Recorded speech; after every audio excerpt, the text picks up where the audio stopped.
inform you about something that I feel like the Lord has just confirmed to me today or this morning. Um, and it started off last week, Monday. Today is the 1st of June. Don't know what the date was last week, Monday, but I guess it was last week, Monday. I shared information with people with regards to warning them about the time that we're in and the deception that's out there, and the fact that I still feel, even during this time, there's still a lot of Christians that are not awake, that just don't understand the urgency of the time that we're in and the seriousness of the time that we're in. And as I forwarded a message to say about 30 of my contacts, of which about 20 of those are Christians. Anyways, and so I drove to my storage unit. I had to go collect a few things, and while I was driving, I had this like a sadness in my heart, because I know that a lot of people that I share stuff with don't even open it. They just don't even bother. Um, and it's sad because it feels like the closest way that I can explain it is if you see somebody standing on a highway and you are on the side of the road, and you try and shout and scream at them, and you tell them, listen here, there's a truck coming, come off the road, get off because there's a truck coming, and they actually just don't believe you because they don't see the truck. And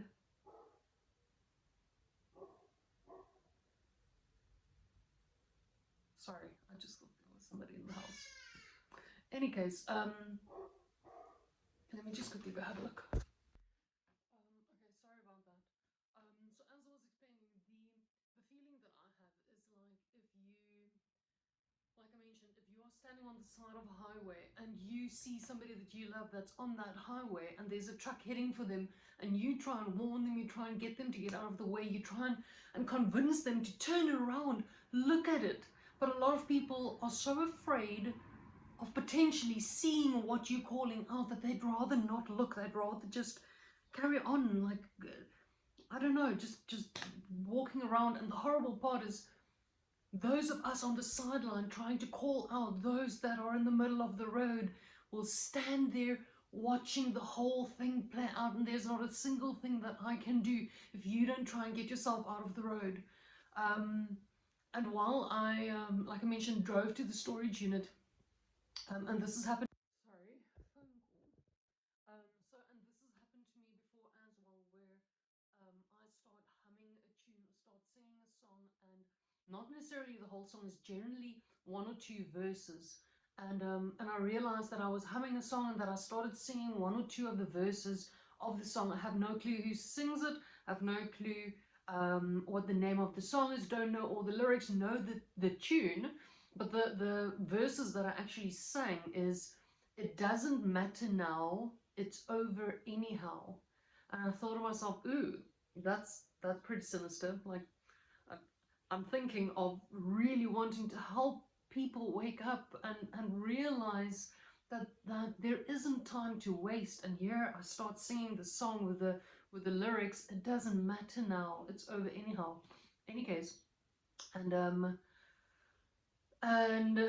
I got back home, gonna try and do this as quick as possible. Got back home, decided to look up um, who sings the song and what the name is of the song, and like if I can get hold of the lyrics of the song or the full song. I don't know why, it just like intrigued me. And it's weird because I'm from South Africa, and the song is actually a South African song. It's written by a South African, but it was written before I was even born. So it's quite an old song. Um, and the you can look it up for yourself. The band's name is Bright Blue, and the name of the song is Weeping,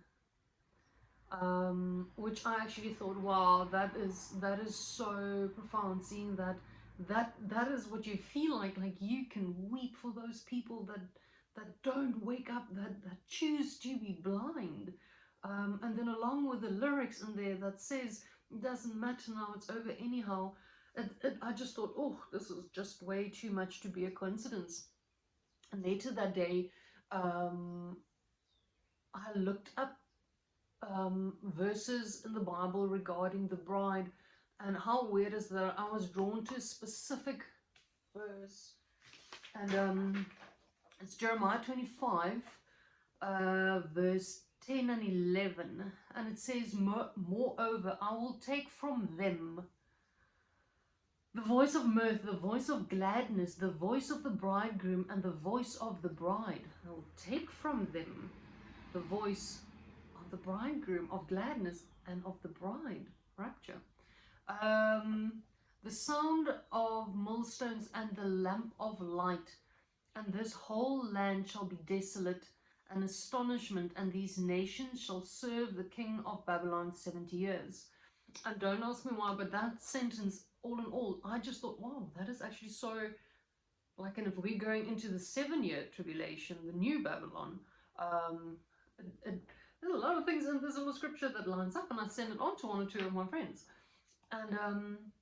And later on in the same day, on my YouTube feed, there was a video that came up, and the title was something, the video itself wasn't very significant, but it's the title of the video said something about the weeping prophet.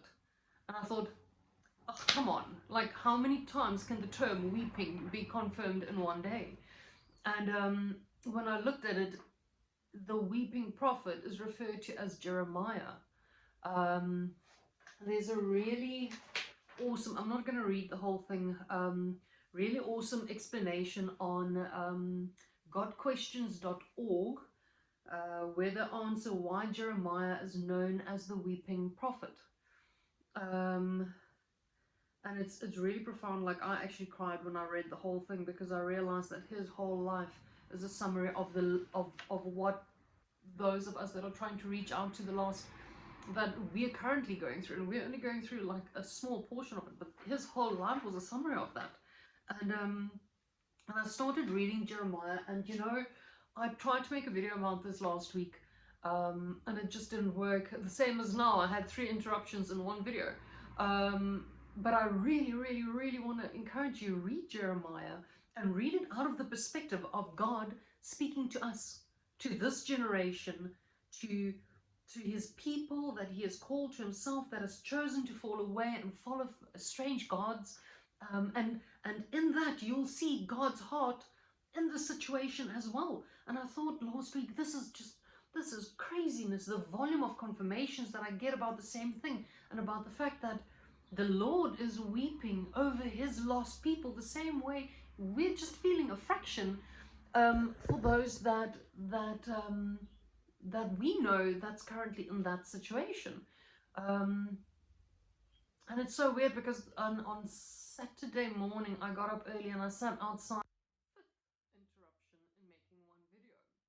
Clearly, I don't know what it is, but clearly I'm not supposed to get out this message, because it's the 5th time in 10 minutes that I've been interrupted. Any case, on Saturday morning, this past Saturday, I woke up, got up early in the morning, went to go sit outside with a cup of coffee, and I'm actually reading through the whole book of Jeremiah, and it's profound. It's actually the main reason why I'm making this message. Do yourself a favor, read through the book of Jeremiah. It'll tell you exactly where we currently are, where God's heart is in all of this, and I think the main thing that I got out of it is the sense of encouragement that you are not alone. When you feel like you are weeping for other people, when you feel like you are trying to get other people to wake up to what is going on, because God is there weeping with you. And Saturday morning, that was just reconfirmed to me, because as I sat outside with a cup of coffee and I watched the sun come up, the words came to me, arise with the morning sun, as in get up at the beginning of the day, arise with the morning sun. And I wrote it down, because it's not something that I read, it's just like a thought that came to me. And how weird is it, when I repeated it the second time, it was arise with the morning, M-O-U-R, like in morning, as in crying, sun, as in the Son of God, arise with the morning sun. And I thought, I just can't get any more confirmations on this. So I've shared this with quite a lot of people, my personal contacts, but then this morning, because like I mentioned, I've tried to make a video on this, and I've just been interrupted so many times, and there's just been so many things that have gotten in the way, and even now, so many times that I've gotten interrupted in this short little video. But this morning I had something that happened again. I had a dream last night about the tribulation, and what I believe would be the tribulation, because I remember in the dream thinking, oh, this is what it's going to be like once the bride is removed, and I don't want to be here for this. I don't want to be here. Because in the dream, you know how we as Christians anticipate the rapture, but more so the being reconciled back to God, like being caught up to God because of the reconciliation aspect to it. And in the dream, I realized, as much as we as Christians are excited about that prospect, those on the other side, those that are for Satan, are equally as excited about their time that is coming. And it's a weird thing, because as soon as I woke up, I sent a message to somebody, and in that I also realized, like, the feeling that I got was when, and I'm just using a reference here that makes sense to me, seeing that I'm from South Africa, when a pack of wild dogs or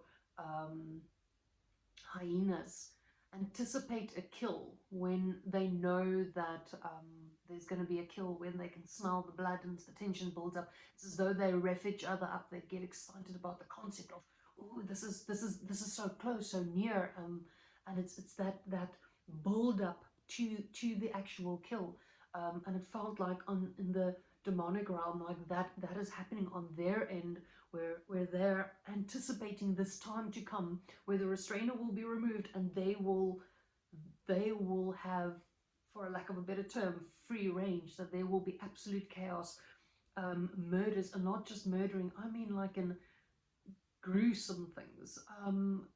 So I woke up from a really traumatized dream, and it's strange because the person that I shared the dream with said she had a similar dream, and just as I did a last voice note to her, I heard a song playing in the kitchen, and I'm actually going to see if I can insert the clip, because I tried to take a video of it because I knew that people wouldn't believe me. And as I walked to the kitchen, to the radio, to go record the song, and the song that was playing was Weeping. And I just thought, it's confirmation after confirmation after confirmation that the Lord is trying to warn us of what is coming. And I believe the same as with the prophet Jeremiah, it's not to keep quiet and to keep it for ourselves and to think, thank goodness we're going to be spared of it. Because even though there are people that's going to go through it, and it's not God's desire or his heart for them to go through this. And he shares in our mourning and weeping for those, because I'm 100% sure all of you will be able to name people that you truly love and care for, and that you just know, and it's not even passing judgment, it's just you can see that they're not where they're supposed to be. And like I mentioned, it's that visual of seeing them standing in the middle of the highway, and you frantically shouting from the side of the road, get off the highway, like, get off, come to us, because there's a truck coming and you can't see it, and me standing on the sideline, I can see it approaching, and I can see it's going to happen in front of my eyes, and I'm going to stand here watching it, because I can't take you out of the road if you don't come willingly. So I thought, let me quickly make a video and put it out there, more so as an encouragement to those that feel, because I have been there as well, where you feel like you can just cry, because it feels like everything falls on deaf ears, and just know that you are not alone, that Jesus shares in that. He mourns for those that are not ready, and like I mentioned, please, I don't know when last everybody's read like the book of Jeremiah. I don't know if it really features in a lot of people's lives at this point, but read it from the beginning, and read it in the context of God speaking to this generation, to the current generation, because it's been absolutely profound, absolutely mind-blowing. Anyways, I'm gonna leave it at that. I just thought I'd quickly share that with you guys, and And don't get discouraged in the time that we have, and spreading the word. Yeah, I believe that God sees everything, and you never know at what point it will ring true to somebody and be exactly what they need, to actually wake them up to the point of looking up, turning around, opening their eyes, or having their eyes opened so that they can see, um, and having them come to the Lord. Any case, hope you guys have a good day. Cheers. Bye.